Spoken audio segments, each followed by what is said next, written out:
समाधि तंत्र ग्रंथ का श्लोक क्रमांक 35 के ऊपर अपन को चर्चा करना है। 34वें श्लोक पर अपनी कल चर्चा चली थी और उस 34वें श्लोक का विशेष स्पष्टीकरण अपन को पढ़ना है।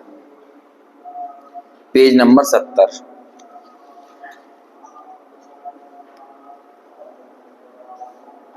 इस श्लोक में जो अभी तक अपनी चर्चा हुई है कि भेद ज्ञान बल है जहां प्रगट आत्म आह्लाद हो तप दुष्कर घोर पर होता नहीं विषाद, कि जब भेद ज्ञान का बल होता है और उस भेद ज्ञान के बल से आत्मा का आह्लाद प्रकट होता है तो उस आत्मा के आह्लाद के फलस्वरूप भले ही दुष्कर तप क्यों ना करना पड़े, लेकिन दुष्कर तप करते हुए भी वह जो ज्ञानी है वो खेद खिन्न नहीं होता नहीं विषाद।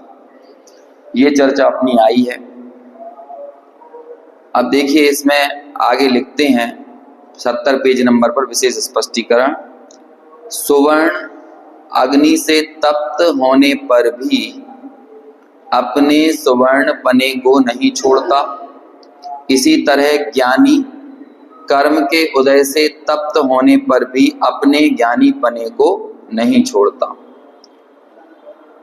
समय सार की 184वें नंबर की गाथा है कि यदि सोने को अग्नि से तपा दिया जाए तो वो अग्नि का ताप भले हो लेकिन वो अपना सोनापना नहीं छोड़ता है। ऐसे ही ज्ञानी को कर्म का उदय का विपाक हो, कर्म के उदय से कितना ही तप रहा हो, लेकिन उस कर्म के उदय के विपाक में वो अपने ज्ञानी पने को यानी अपने ज्ञान स्वभाव को छोड़ता नहीं है।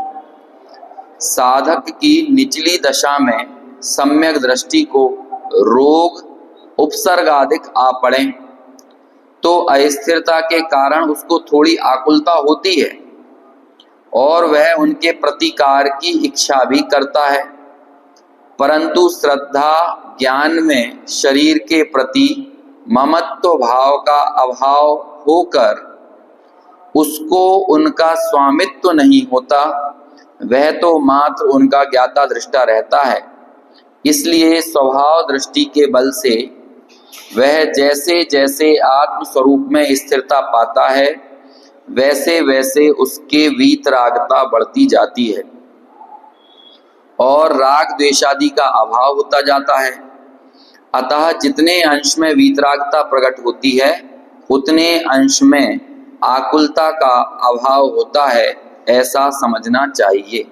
देखो हम लोगों को ये लगता है या तो हम एकदम मिथ्यात्व दशा में रहेंगे तो हमें ऐसा लगेगा कि ज्ञानी बहुत कष्ट सह रहे हैं, उपसर्ग को सह रहे हैं, भूख प्यास को सह रहे हैं, कर्मों के उदय को सह रहे हैं, तो उन्हें बहुत तकलीफ होती होगी।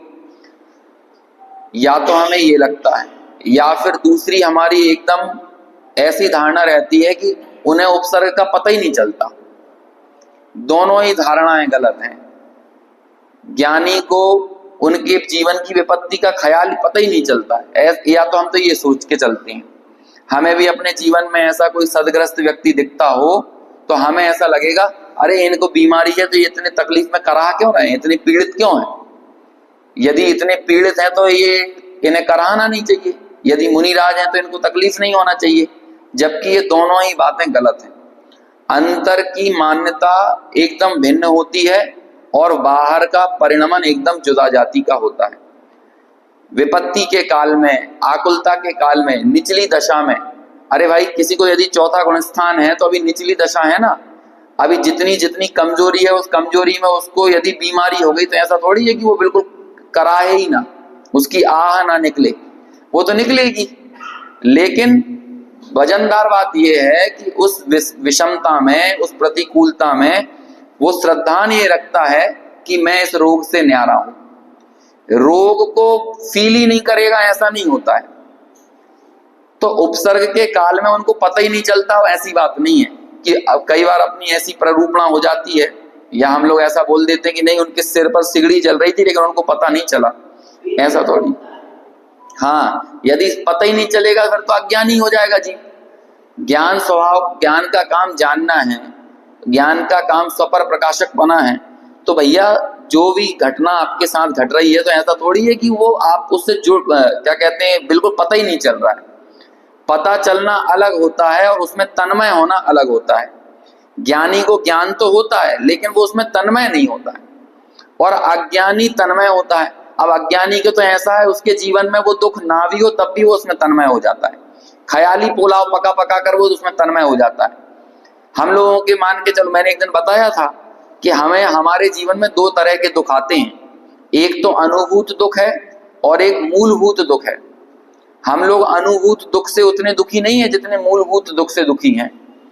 अनुभूत दुख तो ये हो सकता है कि आपके गले में खराश हुई और आपको वो अनुभव हो रहा है खराश में कि आपको बोलते नहीं बन रहा या गटकते नहीं बन रहा, लेकिन आपको ये दुख नहीं है।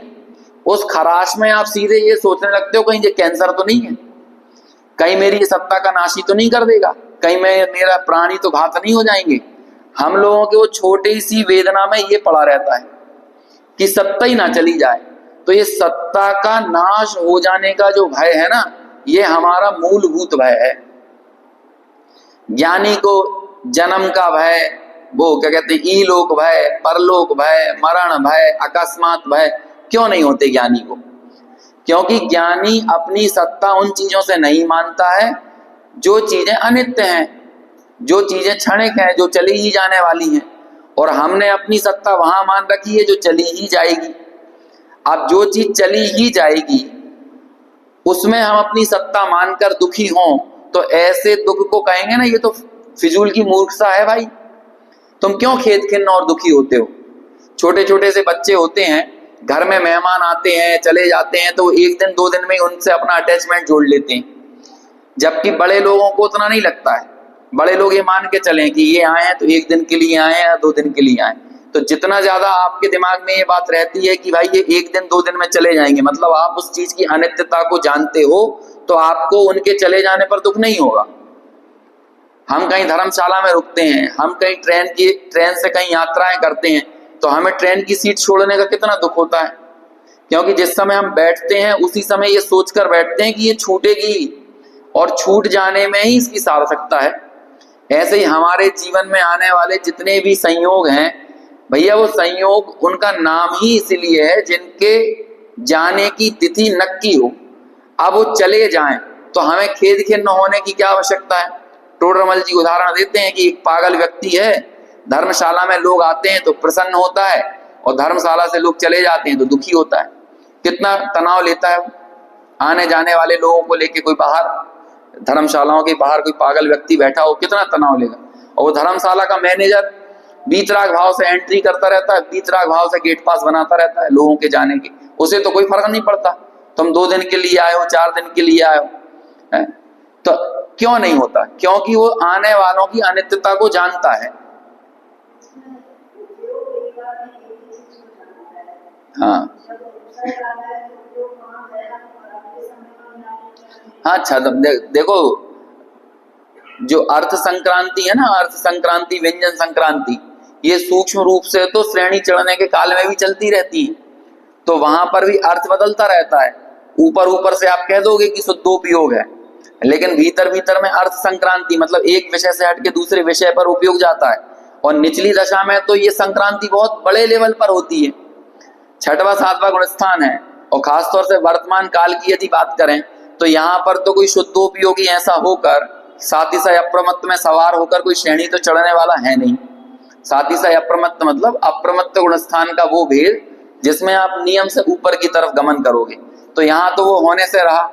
तो अभी इतनी स्थिरता तो यहाँ बनेगी नहीं। तो हमारे सामने तो प्रायः जो लोग मिलेंगे वो कौन से मिलेंगे? यदि मुनिराज भी मिले, मुनिराज के नीचे के लोग जो मिले उनकी तो बात छोड़ ही दो, वो तो बहुत अपूर्ण अवस्था में है।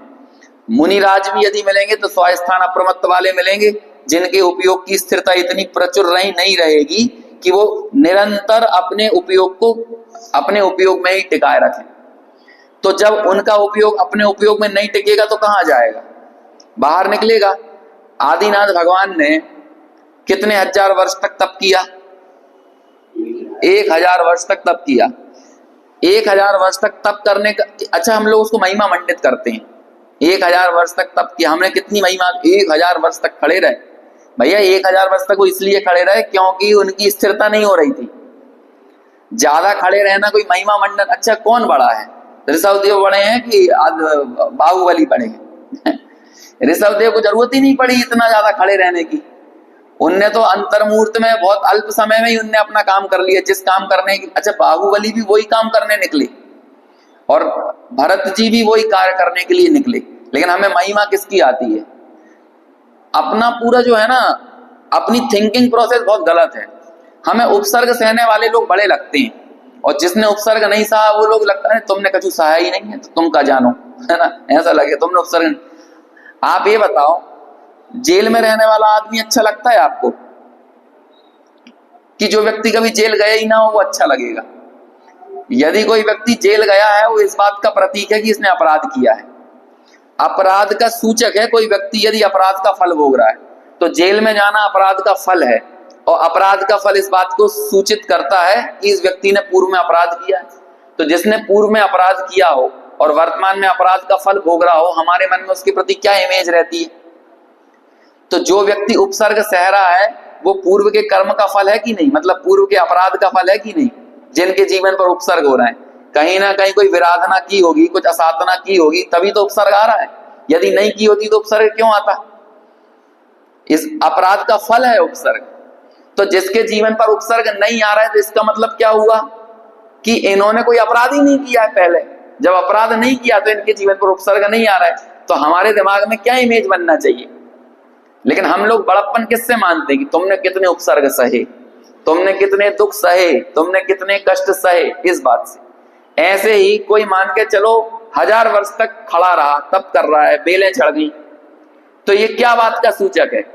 भीतर की अपूर्णता का सूचक है, पूर्णता का सूचक नहीं है। हालांकि भाई हम लोग ऐसा कोई भेद नहीं करते हैं वर्तमान में, ऐसा करना भी नहीं चाहिए।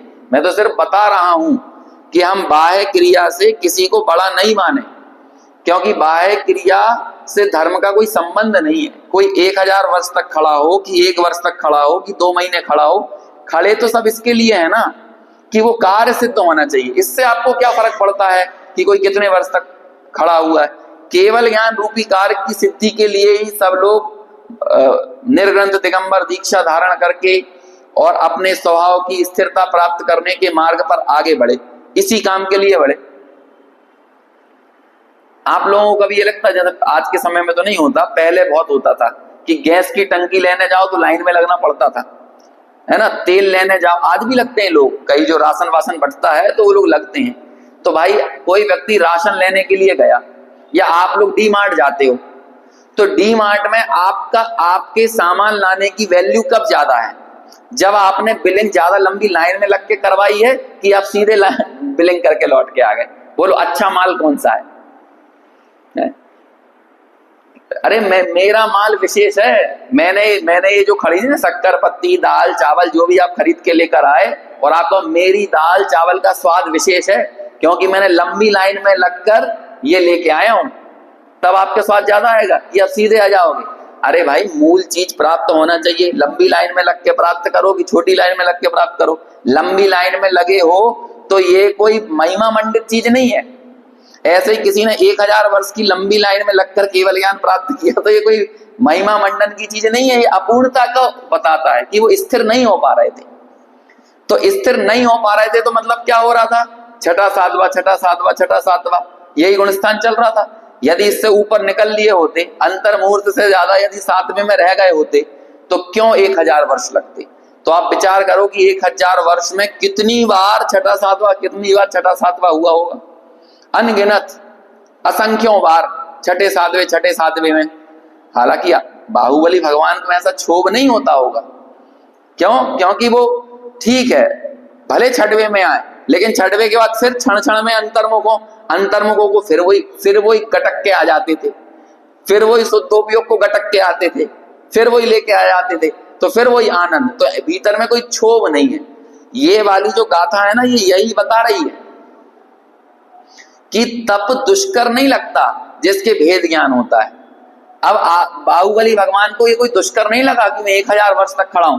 ये तो दूर से देखने वाले लोग कहते हैं कि 1000 वर्ष तक खड़े रहे, तो दूर से देखने वाले लोग या तो उनको महिमा मंडित करेंगे, या फिर ऐसा कहेंगे बेचारे 1000 वर्ष से खड़े हैं, मनो केवल ज्ञान ही नहीं हो रहा है ऐसी बातें करेंगे, मगर उन्हें केवल ज्ञान की प्राप्ति नहीं हो रही है, ऐसा बोलेंगे। लेकिन बाहुबली भगवान को ऐसा क्या लगता होगा?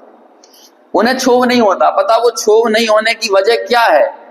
ये जो श्लोक है, यही तो सुर है इस श्लोक का, कि भेद ज्ञान बल है जहां प्रगट आत्म आह्लाद।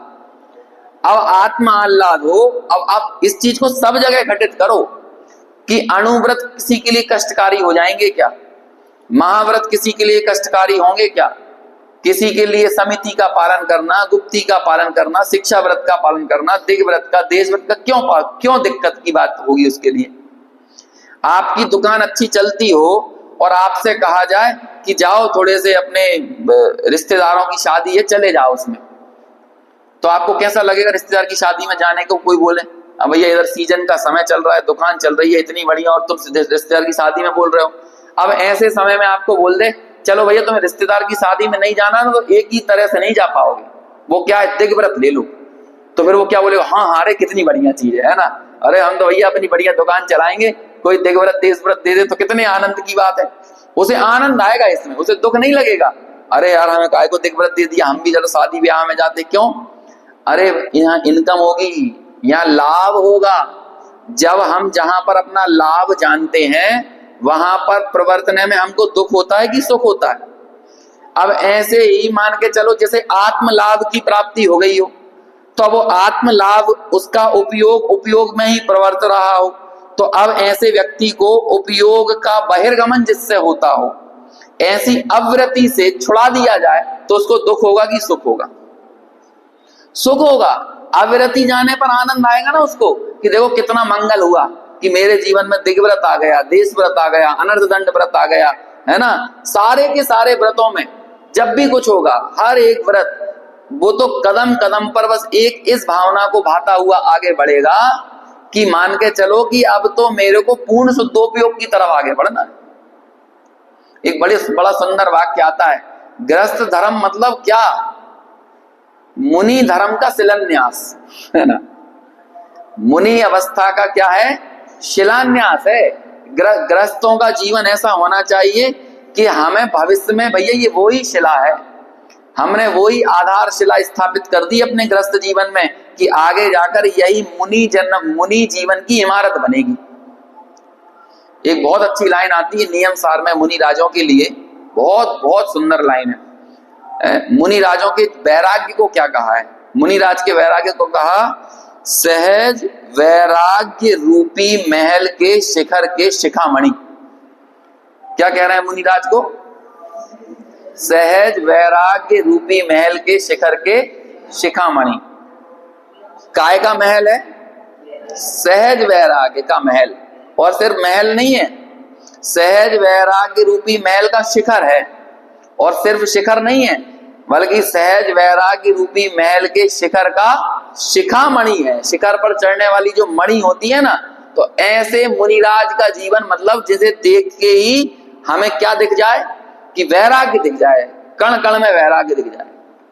तो आप देखो, सहज वैराग्य का महल अविरत सम्यक दृष्टि, सहज वैराग्य रूपी महल का शिखर देश विरति, और सहज वैराग्य रूपी महल के शिखर का शिखामणि वो कौन? वो सकल व्रती बड़भागी, है ना। मुनि सकल व्रती बड़भागी। क्या बोला है मुनि राजों के लिए? सकल व्रत लेके उनका भाग्य का उदय हुआ है कि अभागे हो गए? बेचारे मुनिराज, अब उन्हें इतनी गर्मी में तो एसी नहीं मिल रही है ना। ऐसे ऐसे शब्द बोलते हैं लोग। अपन तो बढ़िया पंखे में बैठे हैं, अपन तो इसमें बैठे हैं, उनको देखो तो भैया अभागे हो जो पंखे में बैठे हो, अभागे हो कि तुम्हें 4 बार खाना खाना पड़ रहा है, अभागे हो कि तुम्हें डल्लब के गद्दों की जरूरत पड़ रही है, अभागे हो कि तुम्हें मोटर गाड़ी वाहन बंगला इन सब की जरूरत पड़ रही है। जिन्हें उनमें से किसी चीज की जरूरत नहीं पड़ रही वो कैसे हैं? बड़भागी, भाग्यवान है वो, क्योंकि उन्हें कोई चारा नहीं चाहिए। उनके जीवन में ऐसी कोई इच्छा नहीं है जिसको दूर करने के लिए उनको कोई जालिम लोशन लगाना पड़े। हम लोगों को लगाना, उसका नाम भी अच्छा रखा, जालिम लोशन, है ना, क्योंकि वो लोशन भी अपने आप में जालिम है। ऐसे ही हमारे भोग भी जालिम है। और जालिम लोशन है क्योंकि भीतर में इच्छाओं की दाद खाज खुजली हुई है। अब जिसको वो इच्छाओं की दाद खाज खुजली नहीं हो तो उसे भोगों के जालिम लोशन लगाना पड़ेगा। मैं तो बहुत भाग्यवान हूं भैया, मैं 4-4 क्रीम लगाता हूं दाद खाज खुजली के लिए, तो बोलो अपन भाग्यवान है? लोक में बोलोगे मैं तो बहुत भाग्यवान हूं, मेरे को दिन में 10-10 दवाइयां खाना पड़ती हैं। तुम क्या जानो, तुम्हारे जीवन में कोई दवाई नहीं चलती तो तुम क्या जानो दवा खाने का सुख। अपन बोलते हैं ऐसा, दवा खाने का सुख तो वही जानता है ना, जिसके जीवन में दवाएं चलती हो। कभी लगता है अपन को ऐसा? लेकिन भोगों में जरूर अपन ये कहेंगे 4-4 बार भोजन की दवा लेना पड़ रही है, गर्मी लगने पे एसी पंखा कूलर की दवा लेना पड़ रही है, तो ये दवा लेना आपके भीतर की बीमारी को बताती है। भोग वृत्ति भीतर के इच्छा रूपी तृष्णा रूपी बीमारी को बताती है। इच्छा और तृष्णा की बीमारी अंदर में पल रही है। तो बोलो भाग्यवान कौन है? जो बीमार होकर दवा लेता है वो भाग्यवान है, कि जैसे किसी दवा की जरूरत नहीं है वो भाग्यवान है? तो मुनिराज वही तो है, मुनि सकल व्रती बड़भागी, ऐसे हैं वो बड़भागी। और क्यों है बड़भागी? फिर आगे लिखा भव भोगन तय बैरागी, भव से भी विरक्त हैं और भोगों से भी विरक्त। ये एक एक छोटी छोटी सी लाइनें होती है ना, इन लाइनों को अपने जीव के नीचे दबाकर और रस चूसना चाहिए। जैसे जैसे वो गोलियां आती थी ना संतरे की, ऐसे ही छोटी छोटी आपके दिमाग, आपने एक लाइन पढ़ ली छोटी सी, 6 ढाला की कोई एक लाइन पढ़ी, ज्यादा 6 ढाला पढ़ो वो पता नहीं बोल रहा हूं, बस आप एक छोटी सी लाइन, भले 12 भावना की कोई एक लाइन ले ली, आप उसका अंदर में रस चूसते जाओ, आपको पूरा जनाब मिल जाएगा, आप गहराई में उतरते चले जाओ उसकी। कोई भी लाइन पढ़ लो आप, 7 तत्व संबंधी भूल की कोई भी लाइन पकड़ लो। मैं तो कह रहा हूं 6 डाला की कोई भी लाइन आप बताओ, आप उस एक लाइन से पूरी 6 डाला पकड़ लोगे तो 6 डाला के लिए नहीं, पूरा जनागम का सार पहुंच जाएगा आपको। अब कितनी छोटी सी लाइन है, आत्म को हित है सुख सो सुख आकुलता बिन गई है, बस इतनी बात है। आकुलता बिन कहिए, सुख जो है वो आकुलता बिना होना चाहिए। आकुलता और अनुकूलता में अंतर होता है। हम लोग अनुकूलता को आकुलता मान लेते हैं कि हमें तो भैया कोई आकुलता नहीं है। अरे आकुलता नहीं है, इसे भीतर से देखा जाता है। बाहर में जो अनुकूलता है ना, उससे आकुलता का पैमाना नहीं तोला जाता। हमें बाहर से लगता है कि कोई तकलीफ नहीं है, खाने के लिए है, सोने के लिए है, घर में रहने के लिए है, धन संपत्ति अच्छा है, बाल बच्चे भी परेशान नहीं करते, तो बस इस पुण्य के उदय को हम अनाकुलता समझ लेते हैं, और पाप के उदय को, पाप के बाह्य उदय को आकुलता समझ लेते हैं। लेकिन इच्छा का नाम आकुलता है। इच्छा संयोग का नाम नहीं है। संयोग अनुकूल प्रतिकूल हो जाना, ये जो अघातीय कर्म क्या करता है?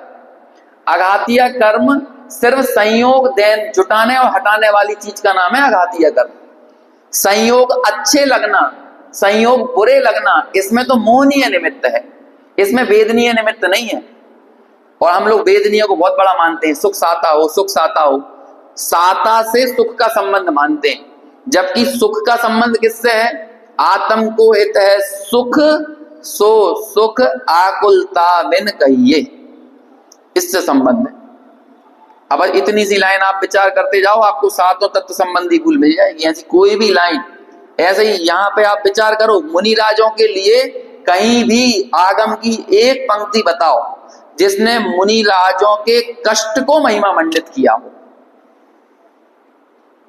यदि कष्टों को महिमा मंडित करने, ये कष्टों को महिमा मंडित करने वाले भजन भी हमने बनाए हैं, शास्त्रों में लाइन नहीं मिलेगी ऐसी, ये हमने बनाए हैं कि मुनिराज शिखर के ऊपर ग्रीस ऋतु में तप रहे हैं। हालांकि वहां उनके बाह्य तप को दिखाने के साथ साथ उन भजनों में अंतरंग तप की झलक दिखती है, लेकिन हम लोग अंतरंग तप को नहीं देखते हैं। वो 10 लक्षण की पूजन आती है ना, उसमें हम पढ़ते हैं कि खड़े नगन तन पर नगन ठाड़े, वो है ना वो वाली लाइन, कौन सी है? हाँ, है ना, कि नगन यानी पर्वत पर नगन ठाड़े, तो वहां पर 2 नगन का प्रयोग किया है। एक नगन यानी पर्वत होता है और एक नगन पर वो थाड़े हुए हैं, और वहां थाड़े होकर कर क्या रहे हैं? क्या कर रहे हैं?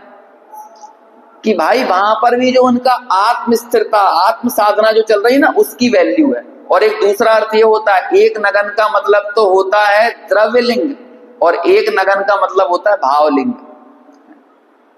तन नगन ठाड़े, और एक जगह तो लिख दिया तन नगन, तो तन नगन मतलब तो द्रव्य लिंग हो गया, और दूसरे नगन में कोई प्रयोग नहीं किया है, तो स्वाभाविक रूप से दूसरे नगन का मतलब क्या हो जाता है?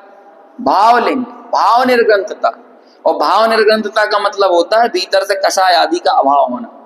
ऐसी कषाय आदि का जब आपके जीवन से अभाव हो, जब भेद विज्ञान का बल हो, तो उस भेद विज्ञान के बल से प्रकट होने वाले आनंद से, उस आह्लाद से, जो प्रचुर स्वसंवेदन, जो आनंद, जो आह्लाद, जो क्या कहना चाहिए, जो सुख की तरंग है, जो अनाकुलता जो हुई ना भीतर में, उसके कारण प्रकट होने वाली जो सुख की तरंग है, उसके कारण उन्हें बाहर में तप करते हुए भी क्षोभ पैदा नहीं होता। वो दुष्कर तप हमको लग रहा है क्योंकि हम उनके भेद ज्ञान को नहीं देख रहे हैं, हम सिर्फ उनकी बाह्य प्रवृत्ति को देख रहे हैं। कल शाम को हम लोग ऐसे ही घूम रहे थे, ये अभिषेक वगैरह अपने सब साथी वहीं पे, तो यही वो उनके मुंह से ऐसे ही निकला कि वैसे कुछ भी कहो, मोक्ष मार्ग होता तो कठिन है ना। ये बात अंदर में बैठ के देखो आप, ये बात चल रही है बिल्कुल अंदर में है? कुछ भी कहो होता तो कठिन है, ये लगता है ना, ये क्यों लग रहा है कठिन है? भेद ज्ञान का अभाव।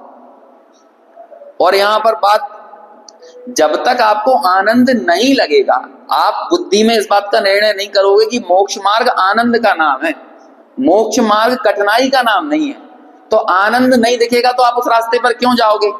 2 साल का बच्चा भी नहीं जाएगा जहां पर उसको आनंद नहीं दिखेगा। 2 साल का नहीं, 1 साल का, 6 महीने का बच्चा भी वहां जाता है जहां पर उसको आनंद दिखता है। तो हम लोग तो सब समझदार लोग हैं, हम लोग क्यों जाएंगे? क्यों हमें व्रत लेना मुश्किल लगता है? क्योंकि आनंद नहीं दिखता है। क्यों मोक्ष मार्ग आत्म भावना कष्टकारी लगती है? अपन 28वें श्लोक में पढ़कर आए हैं ये सब चीजें। क्यों कठिन? क्योंकि आनंद नहीं दिखता है, मोक्ष मार्ग में आनंद नहीं दिखता है। जबकि भेद ज्ञान यदि हो तो मोक्ष मार्ग में सिर्फ आनंद ही आनंद दिखे। अरे विचार तो करके देखो, मोबाइल की जरूरत पड़ना और मोबाइल यूज करना ये आनंद का सूचक है कि मोबाइल की जरूरत ही ना पड़े, विकल्प ना, ये आनंद का सूचक है। हमें लगता है कैसे मोबाइल छोड़ सकते हैं, कैसे टीवी छोड़ सकते हैं, कैसे घर छोड़ सकते हैं?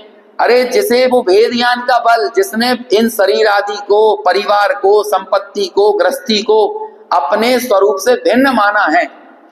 आप कहीं जा रहे हो यात्रा पर और आपको 8-10 बाहर के लोगों का सामान दे दिया जाए तो कैसा लगेगा? आपको आनंद होगा?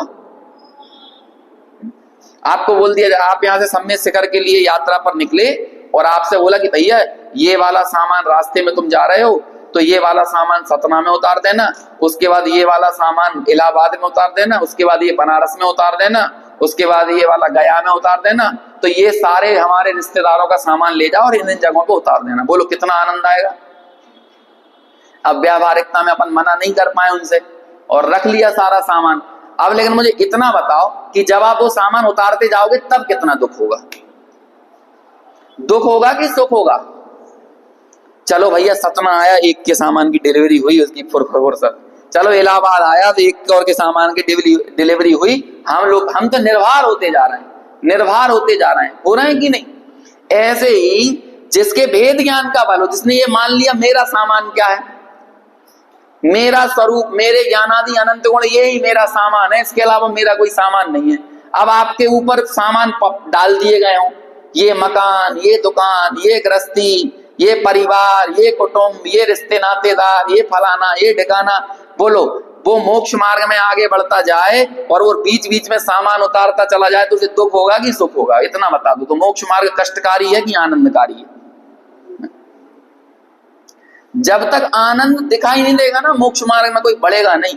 और मोक्ष मार्ग में बढ़ेगा कब? जब उसे अपने सामान की खबर हो। समस्या तो यही हो रही है ना कि हम, अच्छा किसी के मन में लेकिन डाउट क्या रहेगा? कोई चोर वृत्ति का व्यक्ति हो, अनजाने व्यक्ति को कोई सामान दे दिया जाए तो वो ये सोचेगा कोई लेने ना आए सतना में, कोई इलाहाबाद में कोई सामान लेने ना आए, तो वो क्या सोचेगा? चुपचाप से ये सामान अपन रख लेंगे, ये सामान अपन रख लेंगे, है ना? तो कौन के मन में ये वृत्ति होगी? ऐसे अपवित्र भाव वाले व्यक्ति के मन में जो उस सामान को अपना बनाना चाहेगा, उसे लगेगा अरे यार ये भी आ गए लेने के लिए, अरे ये भी आ गए लेने के लिए, अब एक आध तो कोई ना है। कई बार ऐसा लगता है कि एटीएम से आपने 1000 रुपए निकाले और 1000 ही निकले, तो आपको क्या लगे? कोई खेद होगा या कोई और विशेष आनंद है? कुछ नहीं, आपने 1000 इंटर किए थे, 1000 आ गए। आपकी प्रॉपर्टी आपने इंटर की, वो प्रॉपर्टी आ गई।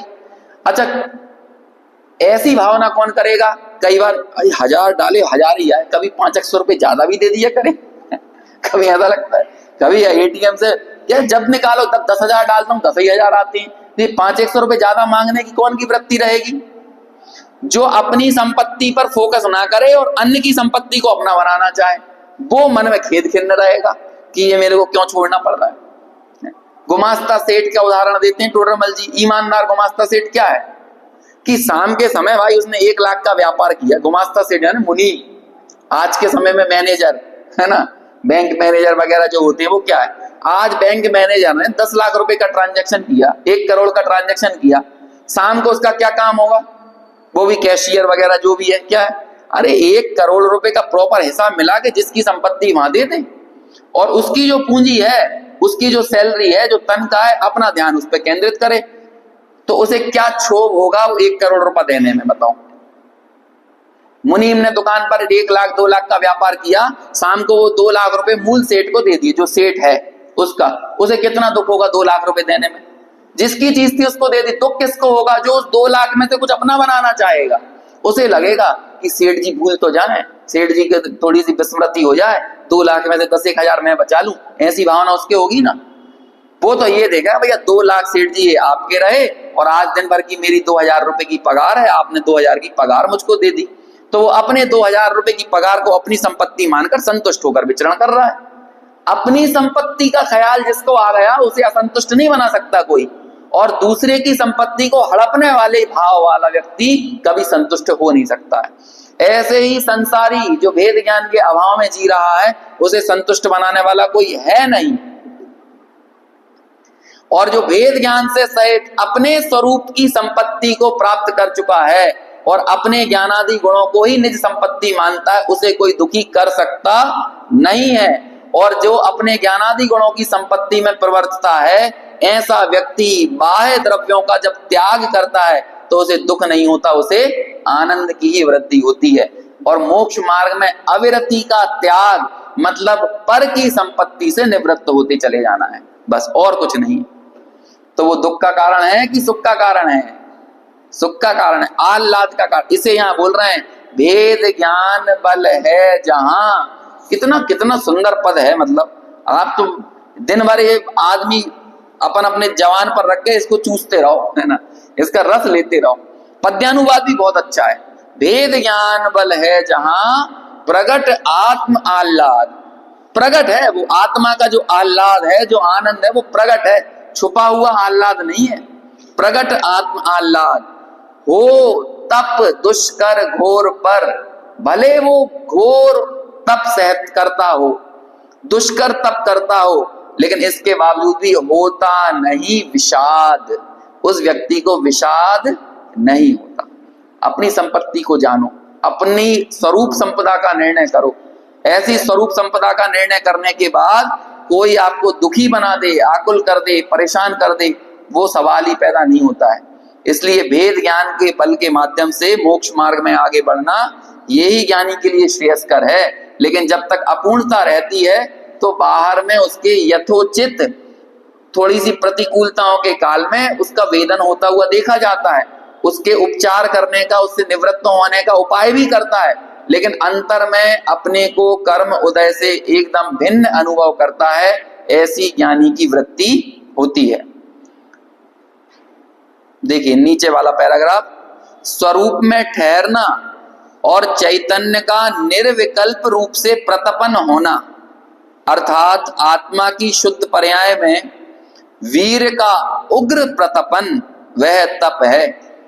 आत्मा की शुद्ध पर्याय में जो हमारा पुरुषार्थ लगा है, उसमें ठहर गया है, उसमें स्थिर हो गया है, ये मेरी ज्ञान की वर्तमान पर्याय, अपनी उस पर्याय ने अपना सर्वस्व त्रिकाली ध्रुव ज्ञायक को समर्पित कर दिया है। और वो ये मान के बैठी है कि मैं तो ज्ञायक ही हूं, ये पर्याय जिस क्षण ये मान लेती है, यही उस पर्याय का सच्चा पुरुषार्थ है। उसे यहां पर कह रहे हैं वो तप है कि आत्मा की शुद्ध पर्याय में वीर का उग्र प्रतपन, प्रतपन यानी उग्र रूप से उसमें ही ठहर जाना, उसमें समा जाना, उसमें लीन हो जाना, वह तप है।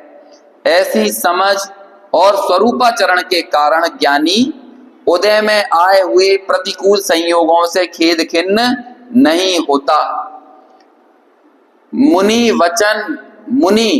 मन वचन काय की निश्चल गुप्ति द्वारा आत्म ध्यान में इतने लीन हो जाते हैं कि उनकी स्थिर मुद्रा देखकर पशु उनके शरीर को पत्थर समझकर खुजली खुजाते हैं, तथापि वे अपने ध्यान में निश्चल रहते हैं। अभी बीच में उनके यदि अपने स्वरूप में स्थिर हैं, बीच में यदि कुछ क्षणों के लिए उपयोग बाहर में आया तो उन्हें पता भी लगा कि कोई पशु पक्षी कुछ भी आया है और उनके साथ ऐसा घट रहा है, लेकिन इसके बावजूद भी अपने स्वरूप में ही लीन रहते हैं, वहीं जाने का प्रयास करते हैं, अपने उपयोग को शरीर में लगाने का प्रयास नहीं करते।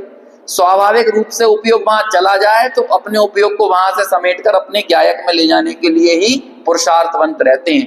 तब जाकर मुनि राजों की वो स्थिर मुद्रा ऐसी निरंतर कायम रहती।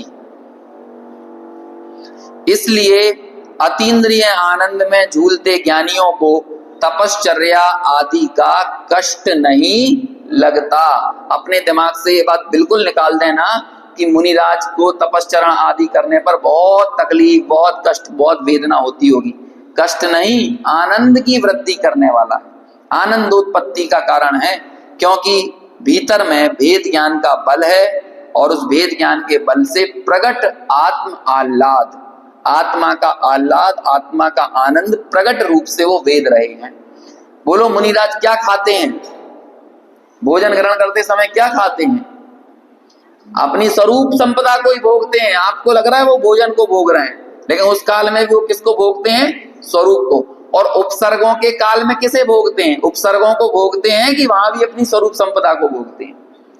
आकुलता, प्रतिकूलता, जी हाँ, अपने स्वरूप में ही ठहरते हैं, उसका ही आनंद करते हैं। अपनी खबर लगी ना, ये मेरा है, ये मेरा है, इसकी खबर के बगैर, अपनी सत्ता के निर्णय हुए बिना कहीं से किसी प्रकार के कोई धर्म की शुरुआत नहीं होती है। अपन पूर्व में बहुत बार इस बात की चर्चा कर चुके हैं। देखो अब आगे कहते हैं, खेद पाने वालों को आत्म स्वरूप की प्राप्ति का अभाव दर्शाते हुए कहते हैं कि जो लोगों को खेद लग रहा है ना, ऐसे लोगों को आत्म स्वरूप की प्राप्ति का अभाव है। जैसे उपसर्ग भोगते हुए खेद लग रहा है, मन में लगे कि कोई तो आए उपसर्ग को दूर कर जाए, कोई तो आए, है ना। मुनिराजों को 8 दिन आहार की आंकड़ी नहीं मिली उनकी, तो मुनिराज को कैसा लगता होगा? कैसे अज्ञानी जीव हैं, एक आदमी को यह भी नहीं मालूम है कि इनको क्या आंकड़ी लगाना चाहिए, इनको कैसे विधि मिलाना चाहिए। मुनिराज की आदिनाथ भगवान 6 महीने तक निकले आहार की ग्रहण करने के लिए, और 6 महीने तक उन्हें आहार नहीं मिला, तो 6 महीने में कितनी बार उनको क्षोभ हुआ होगा। कहाँ के मूर्खों की दुनिया में पाला पड़ गया है हमारा, है ना, कि एक आदमी भी नवधा भक्ति नहीं जानता है, एक आदमी भी पड़गाना नहीं जानता है, कैसे तो नवधा भक्ति की जाती है, पढ़ा जाता है, मन शुद्धि, वचन शुद्धि, काय शुद्धि करी जाती है, कुछ भी नहीं आता है। कैसे निरंतराय आहार हो सके, कैसे विधि मिलाई जाए, कुछ नहीं जानते। ऐसा कितना क्षोभ हुआ होगा? कोई क्षोभ नहीं हुआ होगा ना। देखो मुनिराजों को क्षोभ नहीं होगा, लेकिन हम लोगों को लगता है ऐसा, ऐसी पत्नी मिल गई कि इसके कारण स्वाध्याय नहीं कर पाते, ऐसे बच्चे मिल गए हैं कि इनके कारण मंदिर ही नहीं जा पाते। देखो कितना क्षोभ लगता है अपन को अपने जीवन में। अपने जीवन में हम उदय को कितना दोष देते हैं, क्योंकि हम उदय से अपने उदय को अपना स्वरूप मानकर चलते हैं। उदय ही हमारा स्वरूप है, कर्मोदय का विपाक हमारा स्वरूप है, जबकि स्वरूप में कर्मोदय का विपाक नहीं है। इस बात का एकदम समझ लो कि क्या कहते हैं, पत्थर की लकीर के जैसा निर्णय होना चाहिए। टंकोत्कीर्ण ज्ञायक स्वभाव किसे कहते हैं? टांके पर उकेरा गया ज्ञायक स्वभाव क्या है? जो ज्ञायक भाव के अलावा और कुछ नहीं है। तो ज्ञायक भाव के अलावा जो और कुछ नहीं है, उसमें कर्म हो सकते हैं क्या? विज्ञान घन किसको कहते हैं? विज्ञान घन स्वभाव। घन, घन देखते हैं, हाँ, वो पहले के समय बर्तन पीटने के लिए इतने मोटे मोटे घन आते थे। आजकल भी क्या होता है, मशीनें आती हैं और घन की मशीनें बनी रहती हैं। आप बड़े बड़े बर्तन डालते हो, वो पिचकाती चली जाती है, उनको बिल्कुल चिपटी करती चली जाती, चपटे होते जाते हैं बर्तन।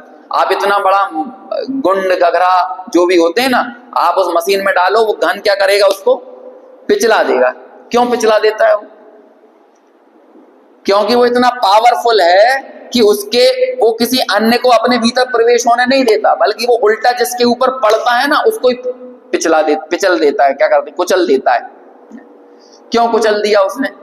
क्योंकि उस घन के अंदर किसी और चीज के प्रवेश का अवकाश नहीं है, इसलिए जो भी जिस पर भी वो पड़ेगा उसको कुचल कर ही मानेगा।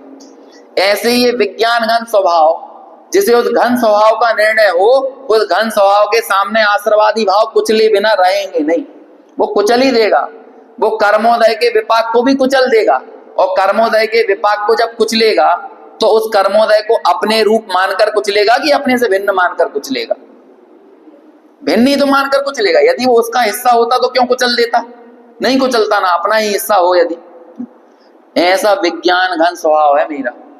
अब इस विज्ञान घन स्वभाव में एक घन मतलब वो कि जिसमें एक बिंदु मात्र भी किसी अन्य चीज के प्रवेश की गुंजाइश ना हो, उसे कहते हैं घन। ऐसे जो ज्ञान से बना हुआ घन पिंड है, इसमें बोलो कर्म की कौन सी प्रकृति ठहर पाएगी अंदर? विज्ञान घन स्वभाव के भीतर कोई भी टिकने वाली नहीं है।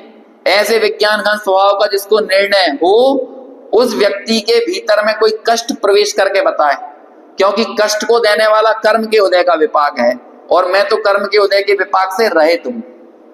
जब मुनिराजों को कर्म के उदय के विपाक के ऊपर फोकस नहीं होता और वो उसमें क्षुब्ध नहीं होते, तो हम लोग भी मुनिराज के अनुयायी हैं। मुनिराज, यदि मुनिराज सिद्धों के लघुनंदन है, तो हम भी तो मुनिराजों के लघुनंदन हैं, है कि नहीं? लघुनंदन मानते कि नहीं? तभी तो हम भक्ति कर रहे हैं। बिना माने यदि भक्ति कर रहे हैं तो सब झूठी है। लमो आयरियाणम, लमो उज्जायाणम, और लमो लोहे सब साहुलम। ये उन्हें नमस्कार करने का मतलब क्या? कि मैं उनका वास्तव में उनका अनुगमन करने वाला हूं, मैं उन जैसा होने के मार्ग पर आगे बढ़ूं, इसलिए मैं आपको नमस्कार करता हूं। तो हमारे मुनिराजों ने जब उदय को तवज्जो नहीं दी, प्राथमिकता नहीं दी, हम अपने जीवन में क्यों देते हैं? छोटी छोटी सी चीज में ऐसे बच्चे मिल गए, ऐसी पत्नी मिल गई, है ना, ऐसा परिवार मिल गया, ऐसी दुकान आ गई, ऐसी घर में प्रतिकूलता आ गई, अब ऐसी बीमारी हमको ही आना थी। भेद विज्ञान करो। बीमारी किसके लिए है? भेद विज्ञान करने के लिए। अरे उस बीमारी में इस बात का निर्णय करो कि जब इस छोटी सी बीमारी में मैं भेद विज्ञान नहीं कर पा रहा, तो जरा उन ज्ञानियों का विचार करो जो नरक गति में के दुखों को भोगते हुए वहां भेद विज्ञान सहित वर्त रहे हैं। वहां उनका सम्यक दर्शन सुरक्षित है। कितनी हमारे और आपके लिए कल्पनातीत बात लगती है, बिल्कुल ऐसा लगता है ये तो कल्पना के बाहर की विषय है भाई, ये कैसे होता होगा।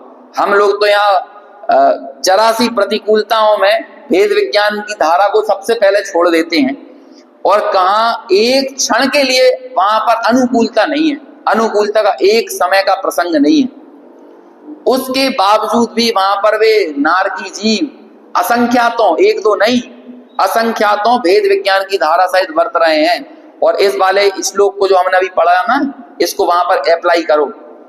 भेद ज्ञान बल है जहां प्रगट आत्म आह्लाद। अब बोलो कितना दुख है? दुख है कि आह्लाद है? आह्लाद यानी क्या होता है? आनंद, मजा, आनंद देखो। मोक्ष मार्ग में आनंद देखना सीखो। अणुव्रत, महाव्रत, संयम, इनमें आनंद देखना। जब तक आप आनंद नहीं देखोगे, आपके मन की भाव उछलेंगे नहीं उछल सकते। जबरदस्ती का धर्म बन के रह जाएगा ये।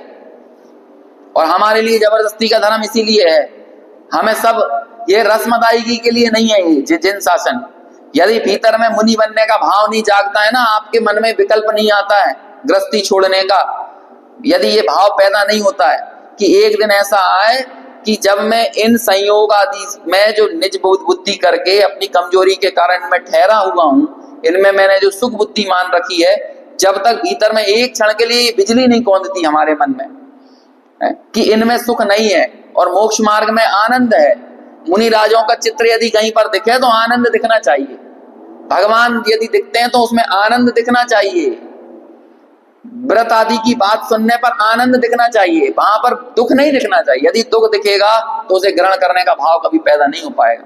और आनंद कब दिखेगा? वेद ज्ञान बल है जहां प्रगट आत्म आह्लाद, वहीं पर दिखेगा।